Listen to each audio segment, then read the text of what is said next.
Hello and welcome to another section of 1MD Live. We have a very special guest today. I'll ask Dr. Shetty to introduce him, and then we'll go on. Dr. Shetty, go on. I I I don't know what to say, but is it prarabdha? Is it destiny that I'm meeting a man, an icon, a legend, whom we have all known for a long time. He has been a household name, Bhaichung Bhutia, and we are very grateful to My Home India for getting him here. And the video goes now. Yeah.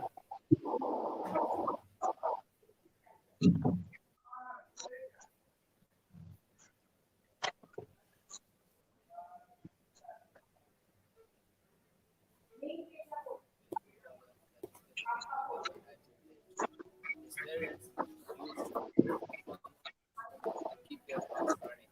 He is considered to the God fearer of Indian football in the international arena. He is nicknamed as the Sikkimese Sleeper for his graceful leadership and sacrificial love. He has won multiple World Cups with India, including Bhaichung has won the track with the European club. His contribution to the Indian team and Indian football is legendary. He presented the Indian national team with their football academies in India.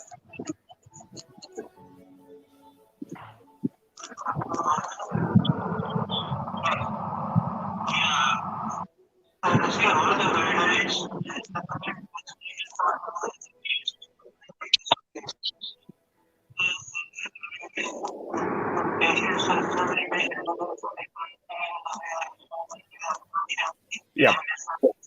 Bhaichung was not only playing football, but in the school, he represented his school in badminton, in basketball, and in athletics. He has been a footballer across his life, and his best match, according to him, was East Bengal versus Mohun Bagan when they defeated Mohun Bagan 4 goals to 1. At the age of 19, he played his first match against Thailand. He has so many international caps. He was signed by a European football team also at a very young age. Bhaichung Bhutia was known as India's God's blessings to India by I am Vijayan. It was the goalkeeper, Mr. Ganguly, if I'm right, Bhaichung, who discovered you. Bhaichung continued playing for India. He captained India. He captained JCT Mills. He played for East Bengal. He played for Mohun Bagan. He played for so many teams. At the same time, he has won many, many, many, many cups. Thousands of Indians have actually started playing football only because of Bhaichung Bhutia. Bhaichung Bhutia is a living legend. He's the MD of Sikkim football, own his own group which trains football across. He's a social activist and also a motivational speaker. We thank Bhaichung Bhutia for being here. Our gratitude. And as we roll, we also have Padma Shri, Dr. Shashank Joshi, the man who's also looking after the disaster in Bombay. He's part of the core team which is managing the disasters in Bombay. He is one of the brightest brains in the country, a great physician, and a wonderful endocrinologist, and above all, a great human being who practices mindfulness. Hi, Shashank. Yeah. Baichung, first question to you straight away. You have been traveling across the globe. You have been training hundreds of young boys and girls. You have played football across time. That scissor kick we saw on the video was something which reminded me of the game of football. As a young student, we were not exposed to the game in Bombay because during our times there were very few icons. Of course, PK Banerjee was one, but in this entire era of your life, what are the things you have learned by which you would be able to tell India and the world to cope with the corona disaster? What are the things you have learned? No, I think what we've learned is that life is very uncertain and difficulties can come any moment. And that's what we've experienced with coronavirus. But the most important thing is, I think it is challenging and difficult times, but we've got to see how we face it and move forward. So that is what I think, everybody has to do it. Stay positive. It's difficult times, but see how you can utilize these difficulties into challenging these difficulties and overcome it. And let's not complain about it that lockdown, this is happening, that is happening. Yes, there's a lot of bad things happening, but I think it's to face it, challenge it, overcome it, and stay positive. And that's how I think we can overcome. Otherwise, if we keep complaining and saying, hey, oh, nothing's going to happen. So let's see. We all know it's difficult, but let's fight it out and let's get positive things out of the lockdown. Shashank is going to ask you the next question. So, Bhaichung, you are like the god of football in India, and we all love you. And thanks a million for joining a group of doctors. And people who are viewing you are not only doctors but healthcare workers across India and a lot of other people. So, just like you are on your football ground, there is a war on ground here, and Absolutely sometimes we win, sometimes we lose. And I'm sure in a true. team sport, it's so important that to motivate your team. So, Baichung, how can you use your football analogy of winning and losing to the current corona war? And what are your words to our corona warriors who are, whether they are doctors, nurses, whether they are sanitation workers or ward boys, whether they are police force, and everybody, including people at large who are sitting at home, they are also a part of the corona war. So, Baichung, how can you use your analogy in sports, because it's so important to have the team spirit and the teamwork and the morale high, even if you win or lose. So, can you give us some pearls of your wisdom, how you use your strategies when you decide?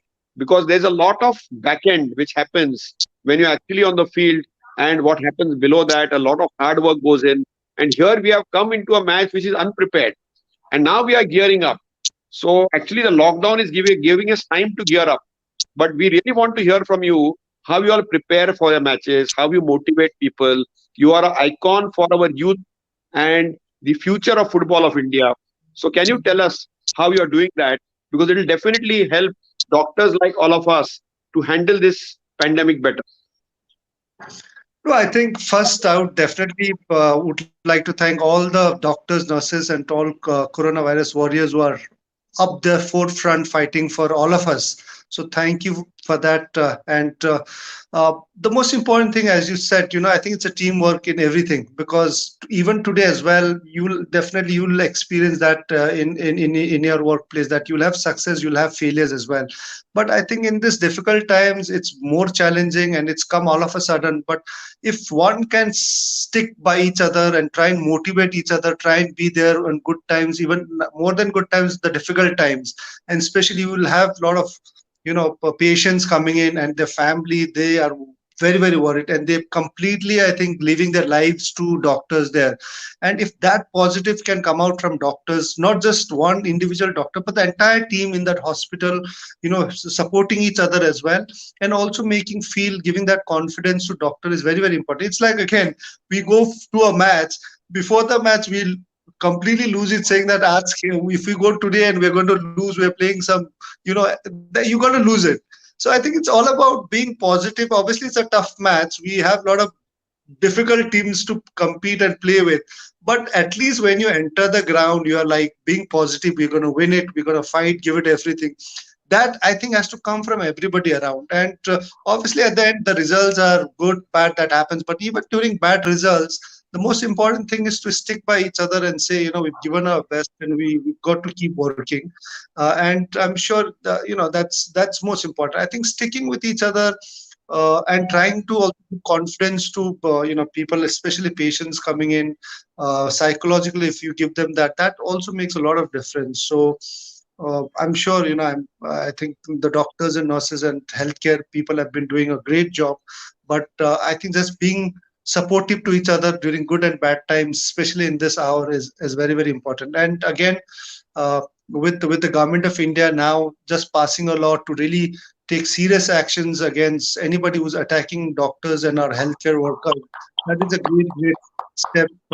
which the government of India has taken. In fact, 3rd of May, I had written in my tweet asking Honorable Prime Minister Narendra Modi ji to take serious action against anybody attacking our doctors and nurses, healthcare workers, because they are the people who can really save our lives. And if they are attacked and they don't work, then we easily are going to lose the battle. So I think that's a great initiative, and thing that government of India has done.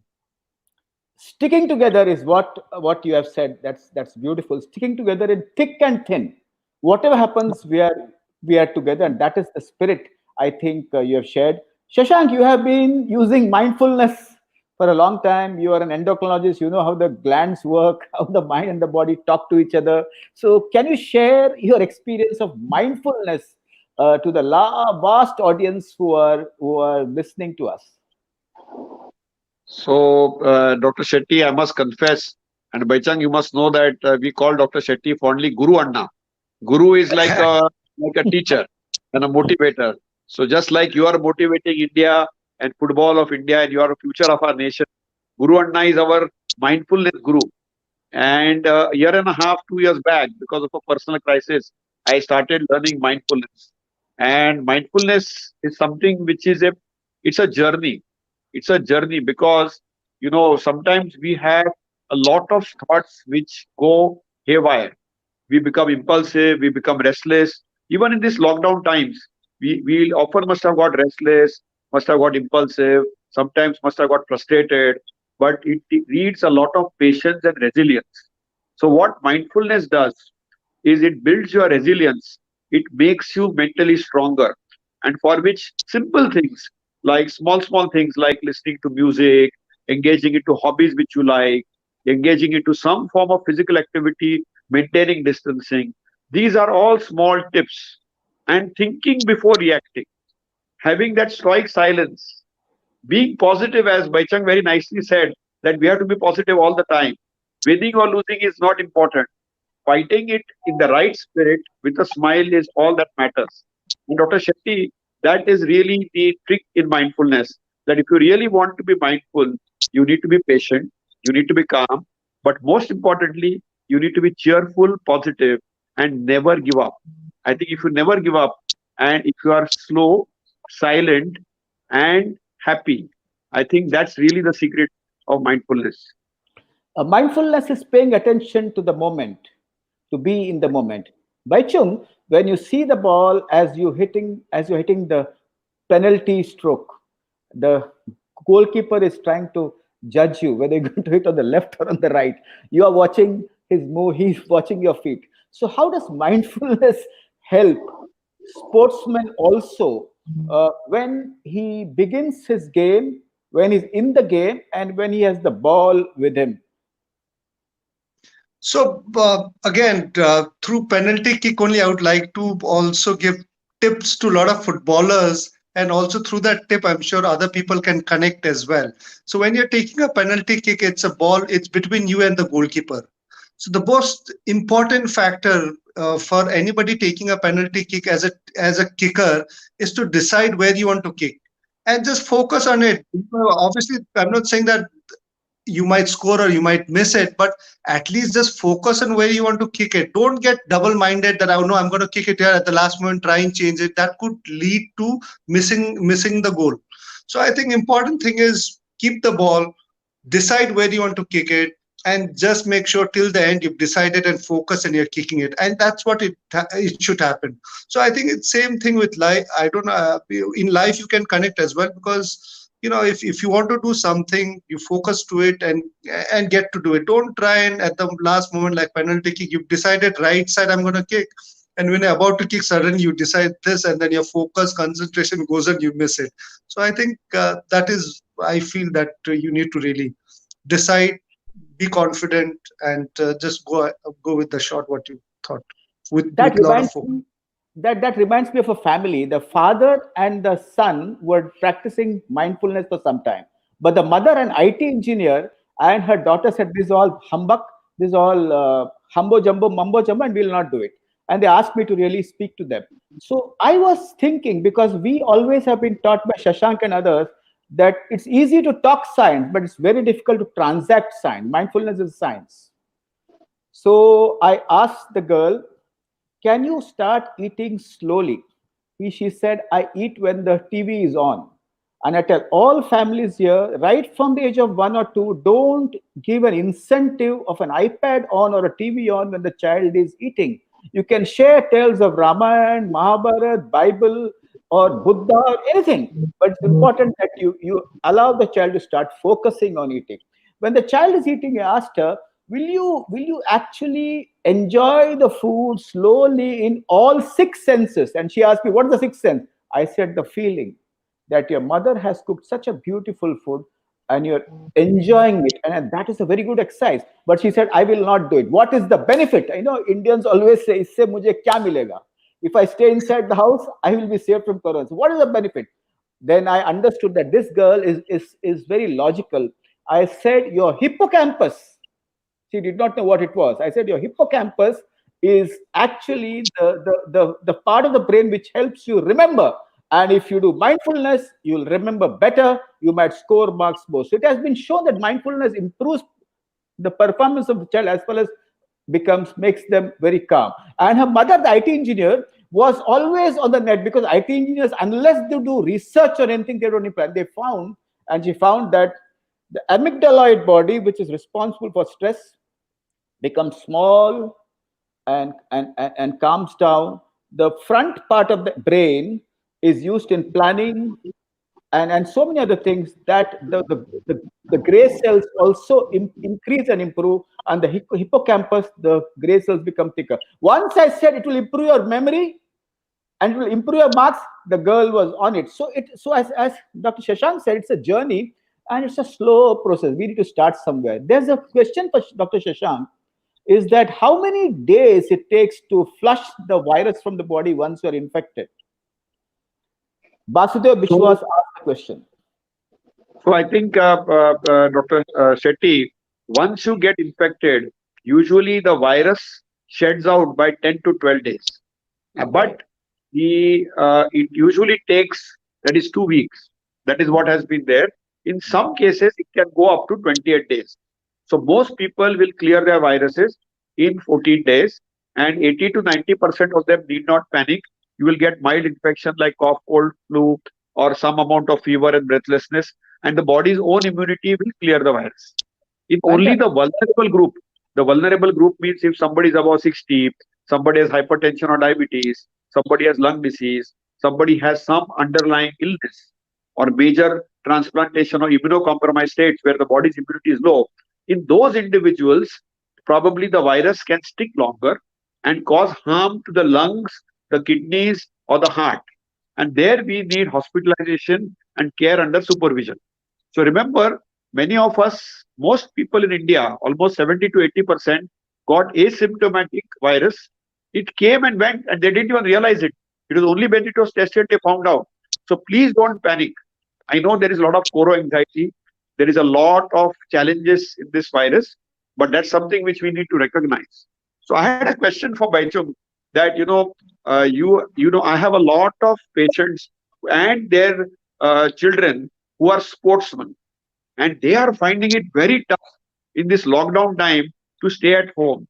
So what is your advice to the young India who are sports people? How should they spend their time in lockdown times? And we have a lot of red spots and hot zones where India is unlikely to get unlocked by 3rd of May. So what skill set they should develop for for being active in sports? Because when you get locked down, you can't go to your ground. You can do. Are there tips for virtually coaching?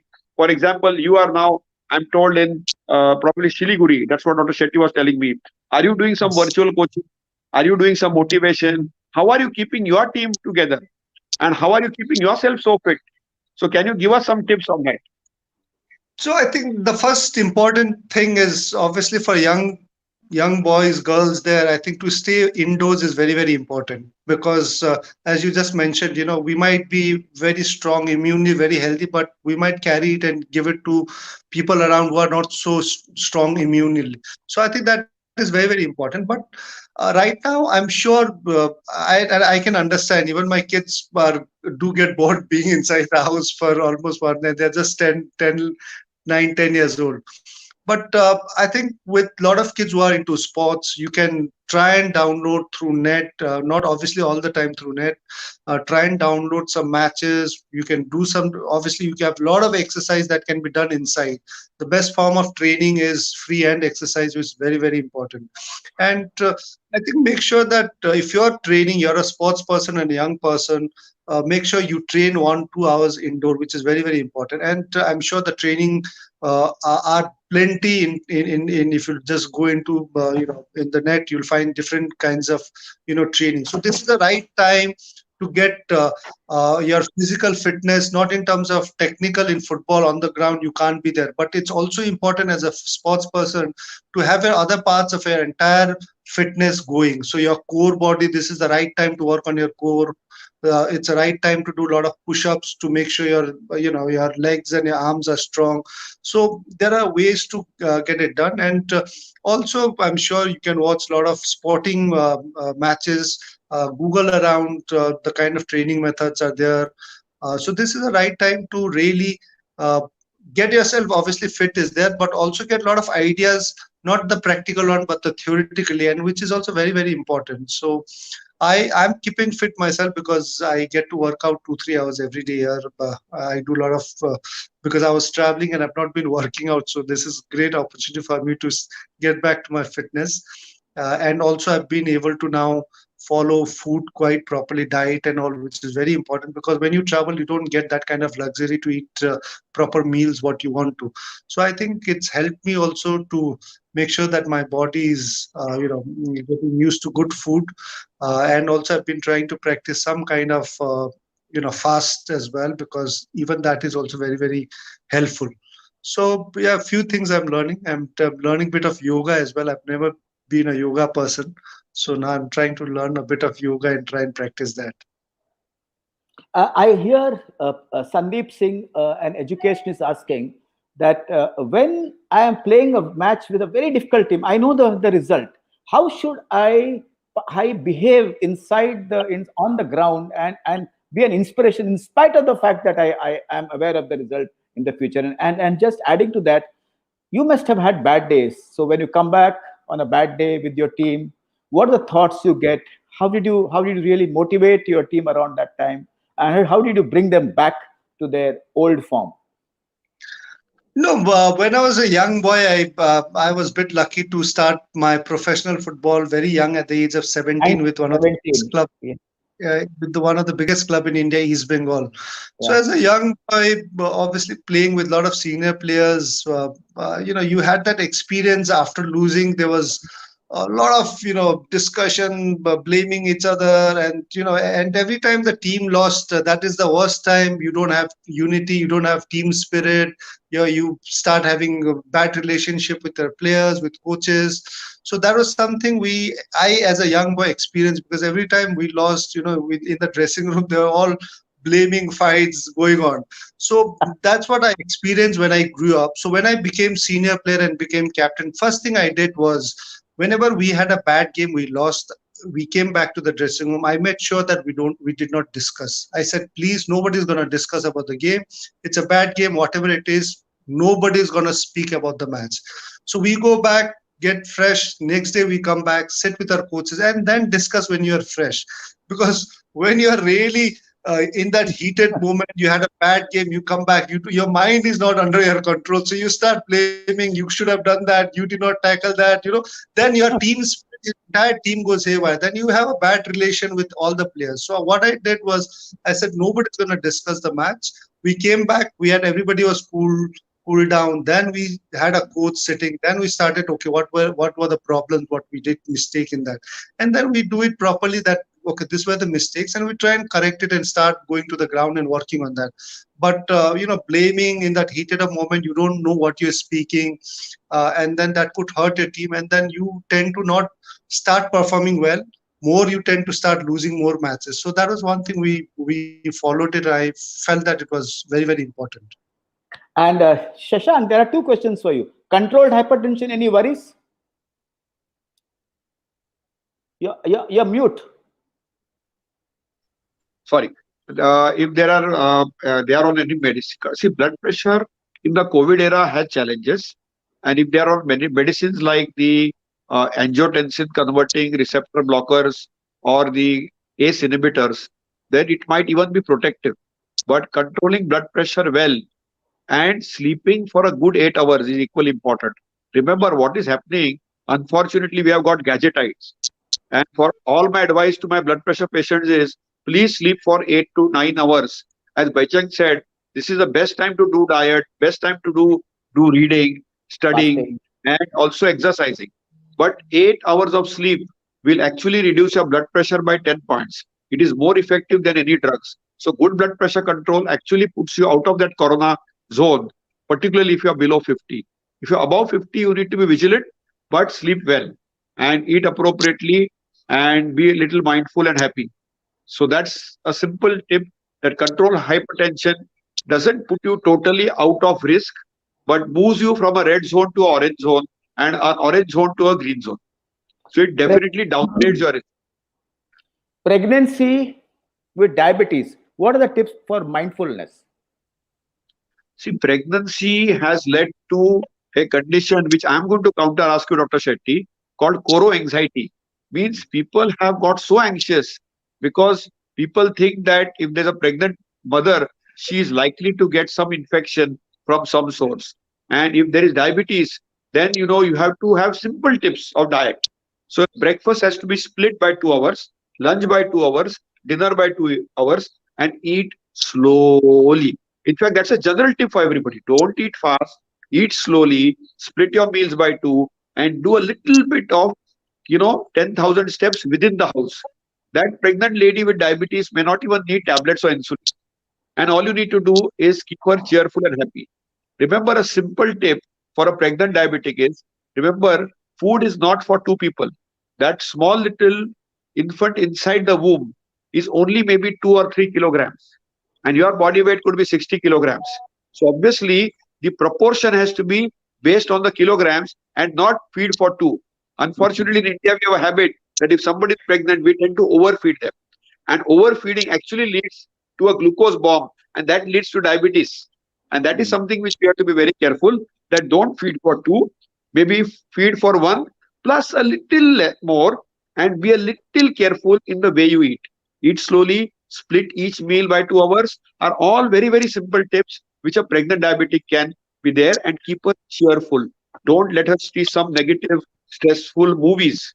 Let her see some happy movies, good songs, good yoga, be positive. She can go online and do some prayers, whether it is attending an online mass or whether it is praying, with mindfulness. All those things they can do. And most pregnant ladies are done well.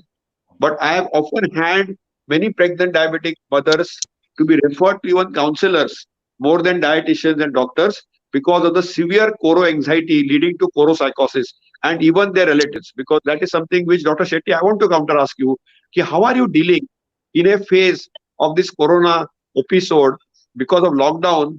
I think people are so frustrated at home that they have become virtually from anxiety, they have moved to a psychotic mode. And I think they are about to explode. So how can you control them? And then they make mistakes. See, when you get very, very contained, you are vulnerable to get mistakes. And I want to also ask Bhaichung later maybe, how does he control a team? Because sometimes in every team there'll be 2, 3 people who will be rebellious. So how does he control the such rebellious people in his team? Because that's something which we see also in our medical teams, that some people are just not willing to cooperate. So how is he able to motivate, and build a team spirit? Because you are a true leader. So I'm sure you see these challenges. And Dr. Shetty, you must tell us how to prevent coro-psychosis. Mindfulness, mindfulness, and mindfulness, which means it's not something out of the world. Vipassana is also mindfulness. Doing yoga is also mindful. I'll share a story. This was a family who was complaining that the kids complained they had no pizza. The parents complained that the kids are not happy because they don't eat what they want and what they can. And the mother felt that she was very guilty of not taking care of the kids. Now they started online yoga, and the mistake they made is they told the kids to sit down through an instruction and do it for a long time, for 1 hour or for 1.5 hours, and they stopped doing it. The family again was very angry. When I spoke to the mother, I asked her, can you introduce yoga to the child only for a few minutes and make it a point to eat together? I told the mother, you don't have to serve, you have to sit down and eat together. So when there's joy and when there is sharing, you don't overeat. When you're bored, when you're lonely, you overeat. So you found that whatever is there on the plate appears very tasty when there's love, joy, and sharing. That's number one. Number two is I asked her, look out of the window, look into the newspapers. There are millions in the country who are struggling for one meal even today. You are blessed. See to it that you eat less as much as you need and don't waste food. And during the era of corona, a lot of good things go deep into the brain.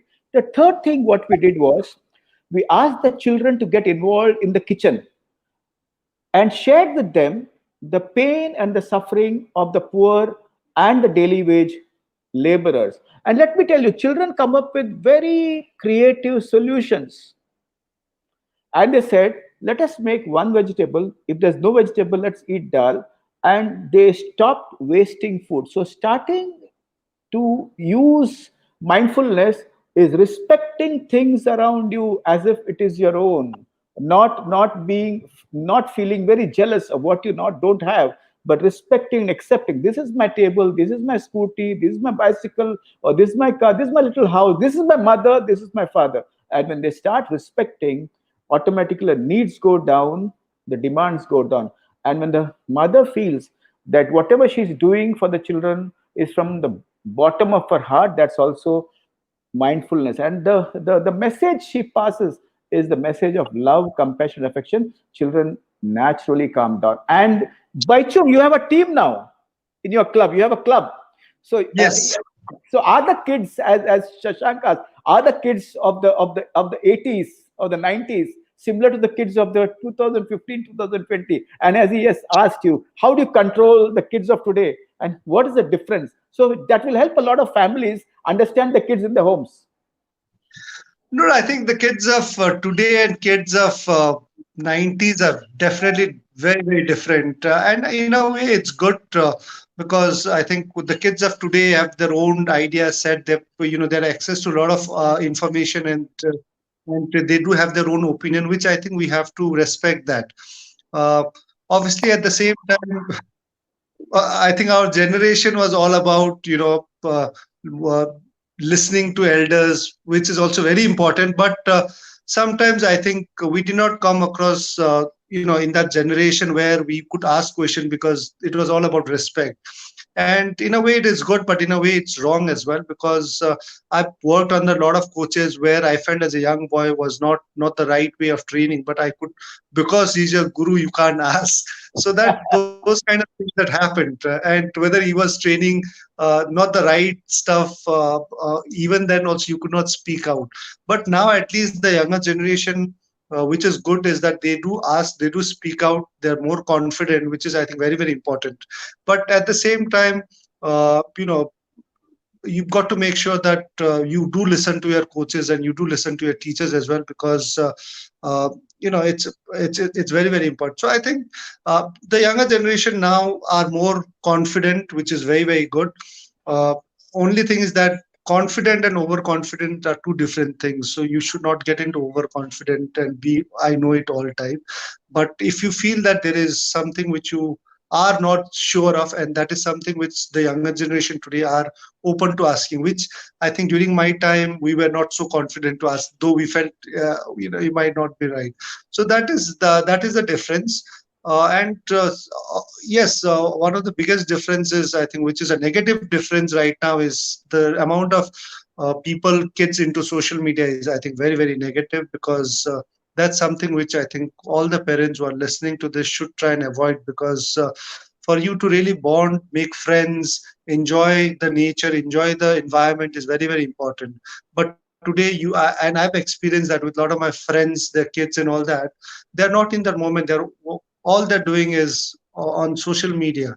And I think this is something which it's a big, big challenge for a lot of parents as well as kids, to make sure that you need to be in the moment, enjoy the environment, enjoy the place, enjoy the family, and that access to social media has to be really looked and taken care by the parents.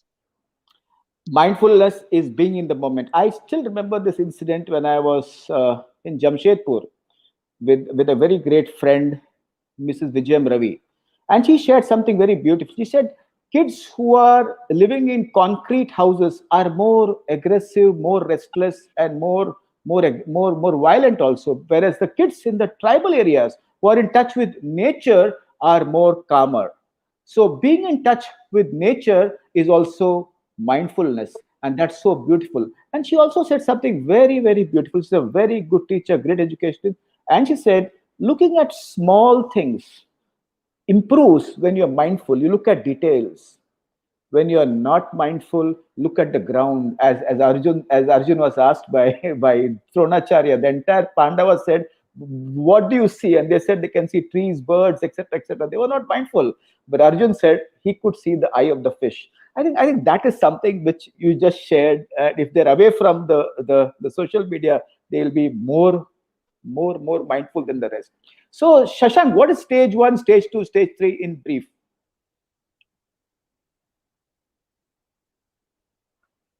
Stage one, stage two, stage three. As he's frozen, he'll come back. But I will ask Bhaichung. Are you there, Shashank?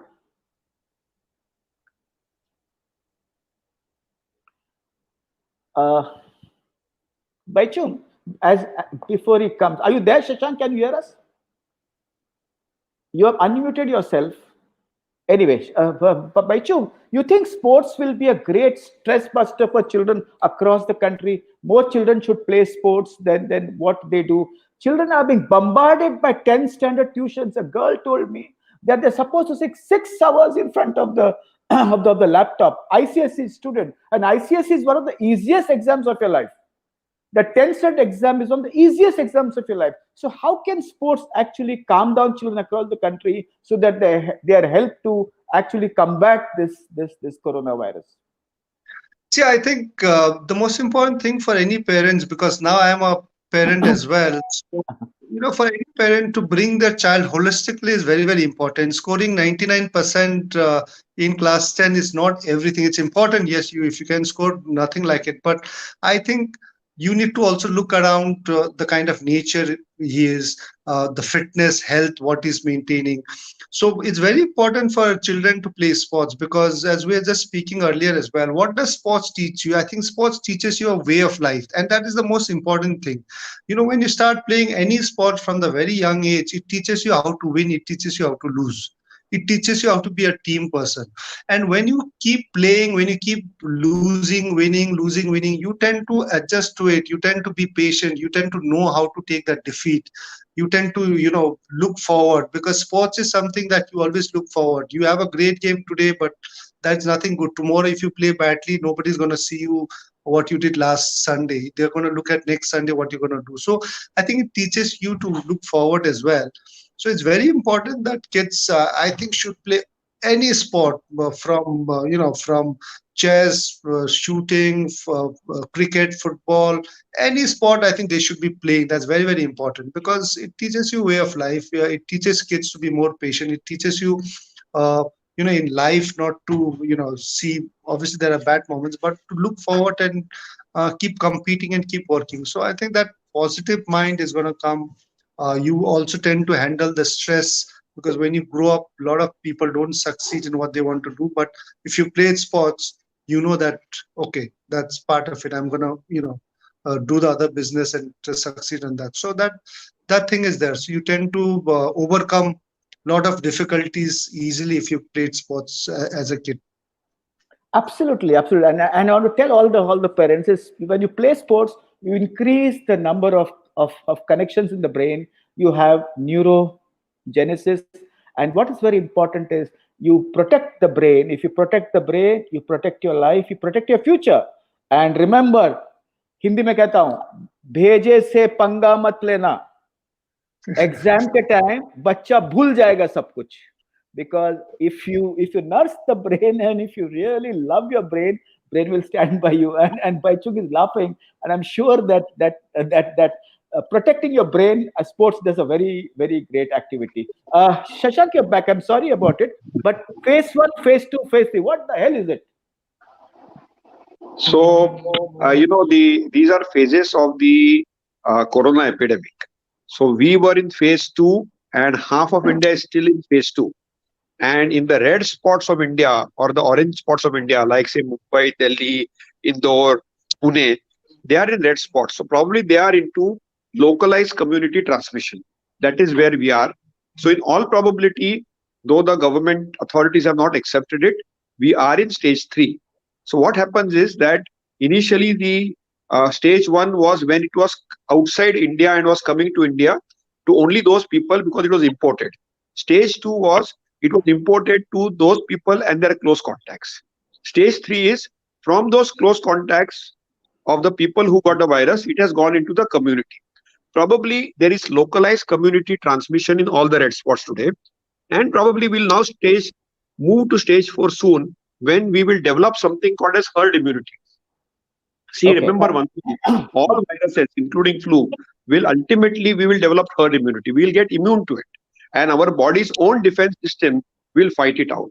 And therefore, good nutrition is important. Having some vitamin D, vitamin C, zinc is important. Being positive and cheerful is important. Being physically fit is important. As Bhaichung said very nicely, that this is the best time to focus on good quality home food, which is rich in immunonutrition. And a lot of our traditional remedies are very good at it. Some of vitamins like vitamin C, zinc, A, D have shown some very good impact. And having some adequate proteins, protein formulas, protein supplements, which are scientifically valid, might have a role. Having some amount of sunlight might be important. So all these things are important. Fresh air, hot water gargling, all that will build our immunity. So remember, eventually, even if we get the virus, it will build herd immunity, which is stage four. So those are the four stages of the virus. Okay, So I think it's fantastic, Shashank. Somebody, my friend, psychiatrist from Pune, Jyoti Shetty, has converted this HERD into HEARD immunity, which means she's heard a lot of things and it's herd immunity. Bhaichung, you've had international exposure.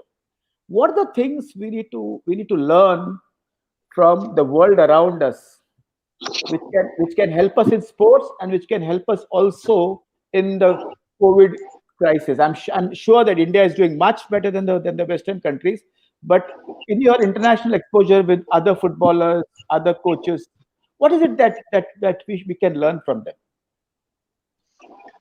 I think in terms of football only, I think if you're looking at football, Europe is one of the biggest, place for any footballer in the world to go and play. So, footballer born in India, Brazil, Africa, their one ambition is to go and play in one of the biggest clubs in Europe. Now, obviously, because it's huge, the clubs are very well managed. The infrastructure, the club culture is and also it's a big commercial business model as well. So that way, I think a lot of players would want to, at the end go and play that because everybody at the end would want to make their livelihood better. Apart from being, a talented player, they would also want to capitalize and make sure that talent is giving you and your family a better life. So that I think option always players do keep into it. But for us, I think important thing is what I really learned from other countries, especially in Europe, in terms of football, is I think they really have that, they enjoy that thing, and it's important that to make a good footballer, you need to have a holistic development in terms of football. You need to have everything going. The coaches has to be good. You need to be competing regularly in the group. You need to be enjoying the game. So that was few things which is very very important. For I think in India in sports today, yes, we need to train our coaches because at the end of the day, our coaches should be well trained, just not physically but mentally as well, because when you're dealing with kids, it's all about also dealing with their psychological part of it. Now if your training is so bad, then I'm sure the kids are not going to enjoy it and they're not going to come and play. And I've seen that as well. I was in one of the centers in Sports Authority of India, and I went to see a gymnastic coach who was training some small kids. And few times the small kid did it wrong. The coach just went straight, pulled her ears and said, why didn't you do it? So obviously coach wants it good, but you're training it completely wrong, because after 3-4 days, I'm sure that kid is not going to come back to train at all to gymnastic. But if she does come back also, she's not doing it from her heart. So I think we need to make sure that whatever we're training, teaching, the fun part has to be there. The kids are enjoying. The second thing is obviously they're competing and they're learning. So I think that coaches' education also is important at the same time. And that's how I think we can create a good environment and culture for sports where kids are enjoying playing, uh, and and uh, and that's how I think the culture of sports is gonna grow in India. Shashank, how do we cope after the lockdown? Because after the lockdown, we are going to go out. How will mindfulness help us in staying away 1 meter, managing clinic, managing coaching? What are the mindfulness exercises for us after the lockdown is lifted? So I think the most important thing beyond mindfulness after unlocking is masking. You have to mask yourself or cover yourself with a cloth, and the two keywords are mask and distance. Now, masking is possible, distancing may or may not be possible. And the third thing is maintaining best cleanliness or hygiene. So, if you are able to do optimal hygiene in terms of cleanliness, if you are able to mask yourself on your face and have even zero number, spectacles, so cover your eyes, cover your nose and mouth, cover your face, even with a simple cloth if you can't mask it, and be clean with soap and water or a sanitizer, and be distant, I think you can go one step ahead. But the problem is we need to be resilient. We need to be cool and calm. We don't need to get irritable. As you said, you need to do vipassana. You need to count 1 to 10 if you get angry on somebody. We don't have to get angry if somebody is now going to misbehave. Because we are sure that in our community we will get some pranksters who will try to play some mischief. Remember, we are dealing with a smart virus. Indians with BCG have the best immunity, but we have the worst hygiene.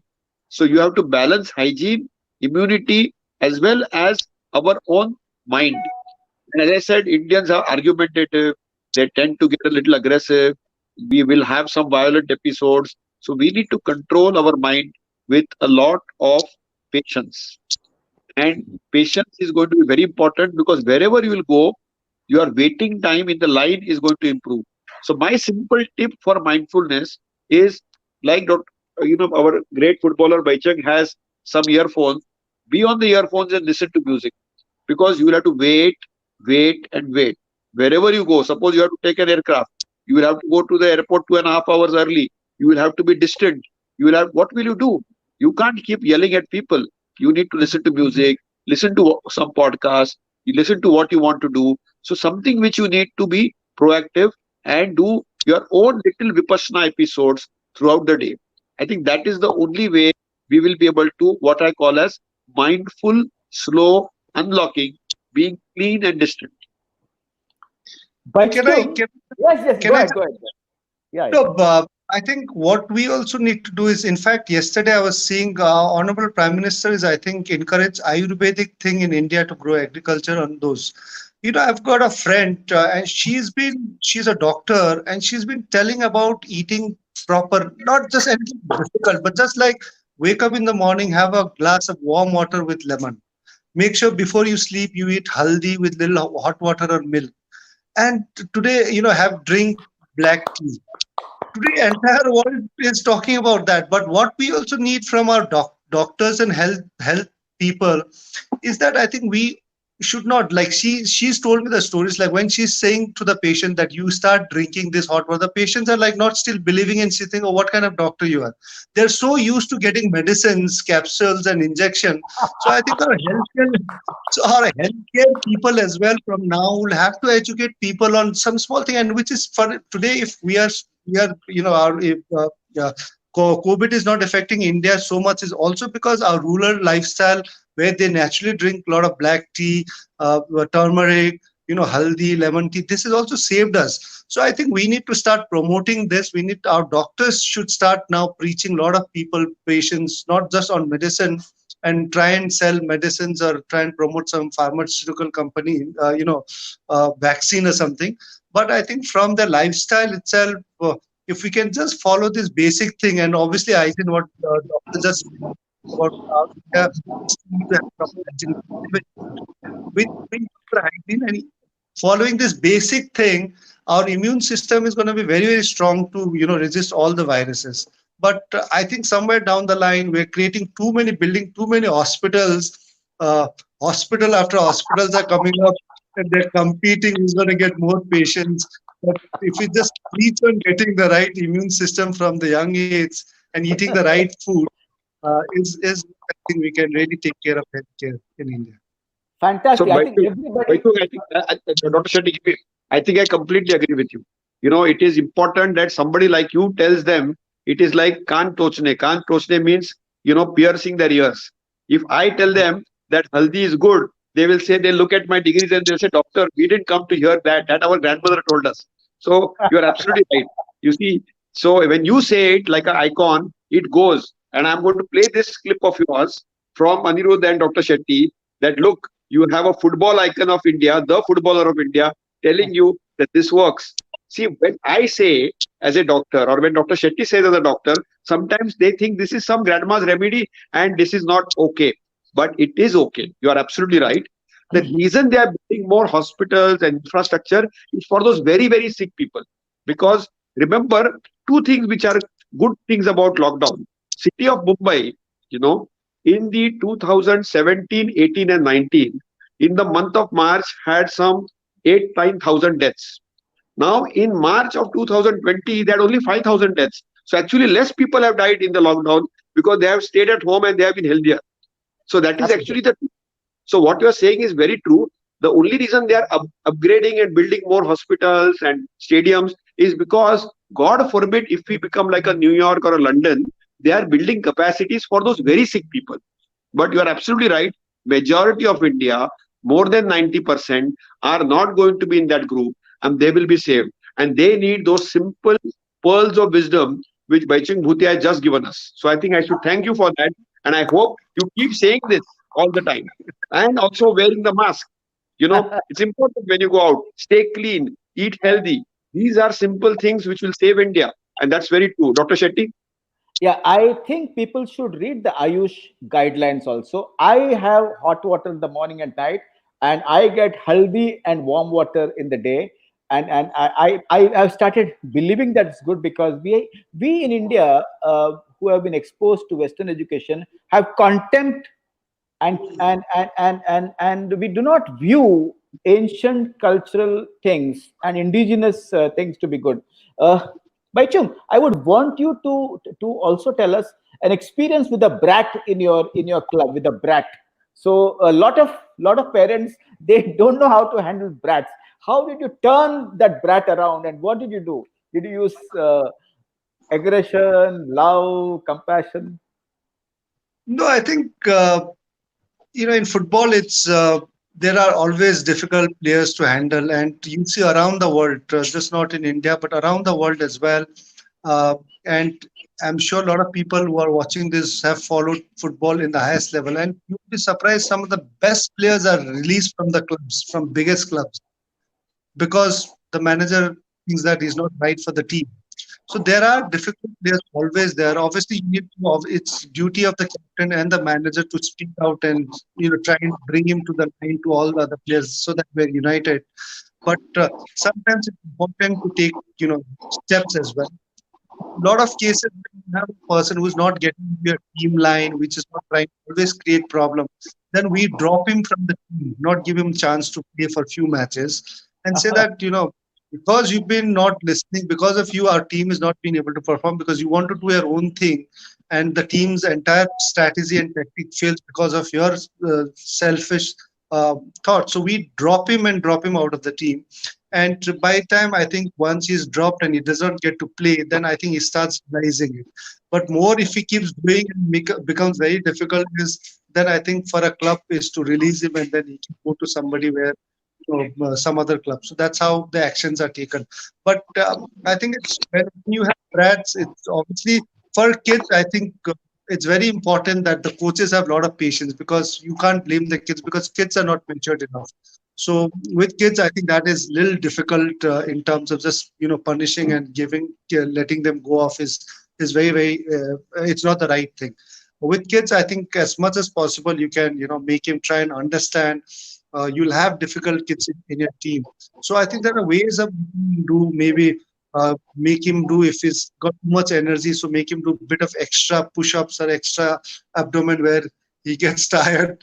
Or maybe if he's really have too much energy, make him do another 2-3 laps more, and that is going to benefit him and the team as well. So I think it depends on different levels of age group how you handle, because psychological thing is very important. How you handle kids with different age and how you handle senior professional players are very different. So that's very important. That you have right people to guide and advise. I would like to say that you said that withdraw privileges sometimes for kids, and they really come around. If you behave like this, you will not be allowed to play the game, etc. etc. I think that's beautiful. Jalaja Ramesh said, what is a mindfulness exercise for pregnant women? I would say there are a lot of prenuptial yoga on the net. Please have a look. But at the same time, Garbha Shastra is also very important. Play music so that your kid can also hear and you can also hear. Play a lot of have a lot of positive activities around, and you can observe silence for 15 minutes a day. Watch all the thoughts and the feelings that go around. Watch the sensations, you calm down. Paresh Shah says vipassana. Yes, vipassana is also mindfulness. Vipassana is free, but mindfulness is not free, and that I think is important. Paresh Shah also asked Dr. Shashank Joshi, is there a relation between COVID and anxiety? Are there studies that people who are extremely obese might suffer from COVID? So the studies of obesity and COVID are clear cut, and Hmm. studies of anxiety and COVID are also clear cut. So remember, both these things exist. In fact, now the biggest problem which we are investigating in Bombay City with my good friend Dr. Natarajan is WhatsApp vision syndrome. Now we have started seeing, and a lot of eye doctors have started getting phone calls because people in COVID era have started getting addicted to WhatsApp. And we have a new syndrome called WhatsApp vision syndrome.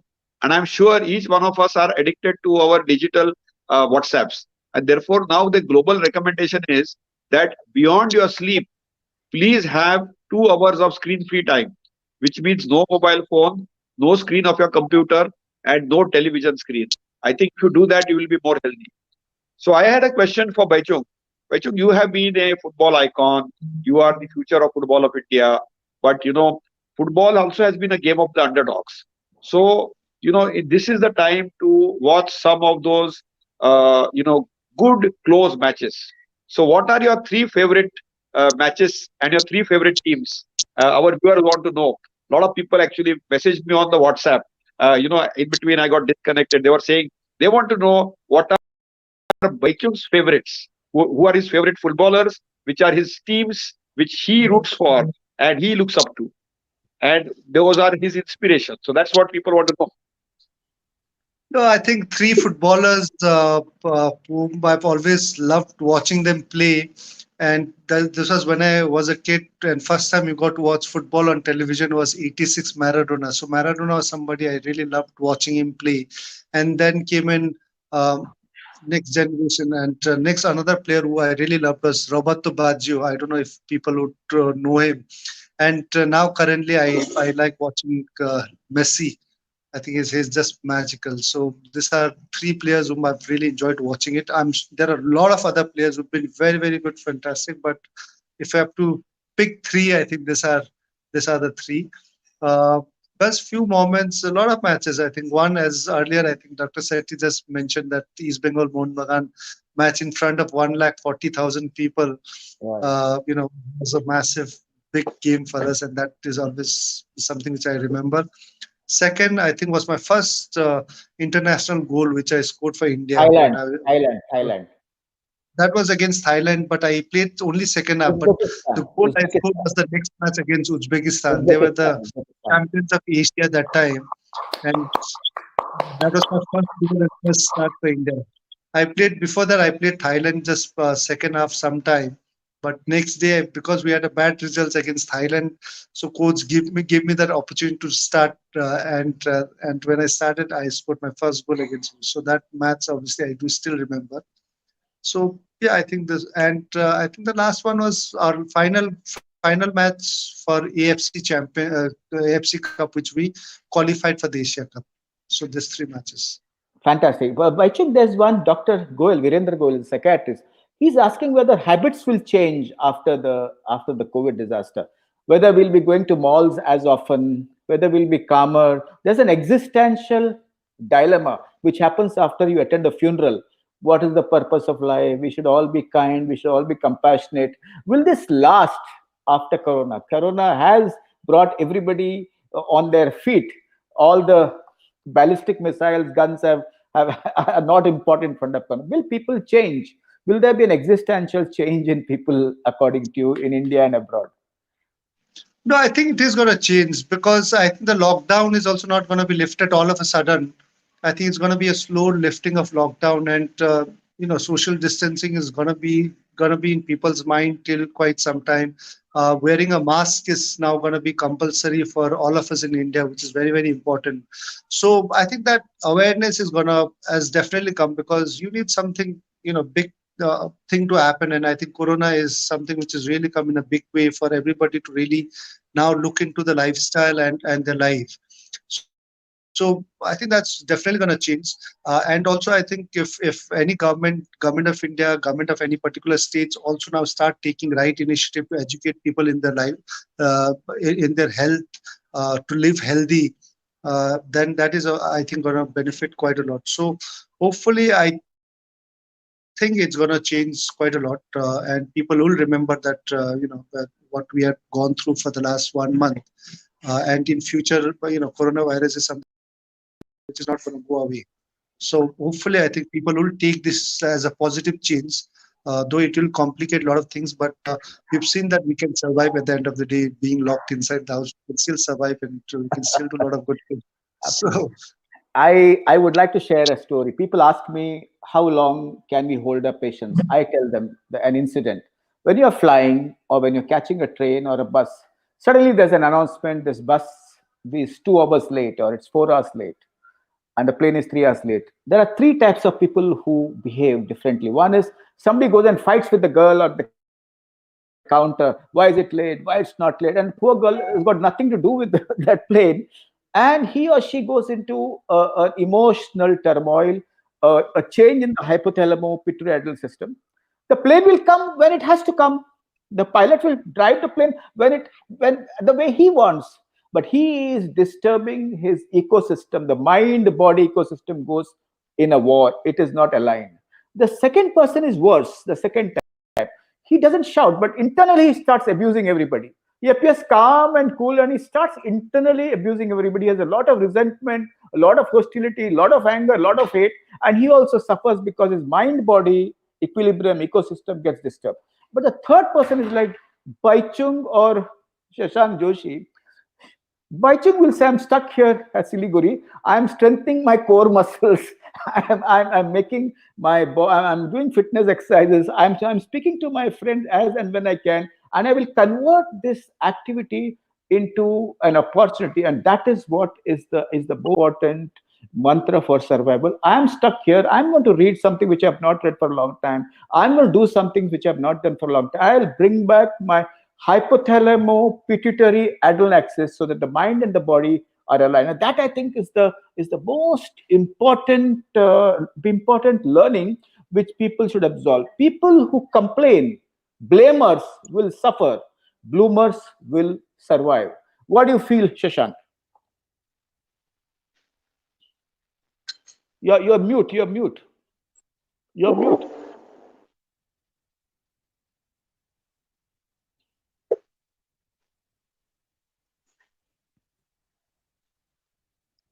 microphone. Yeah. You'll have to unmute the audio, I think. Unmute the audio. Yeah. Okay. Baichung, what do you feel about this opportunity part, which very few people see?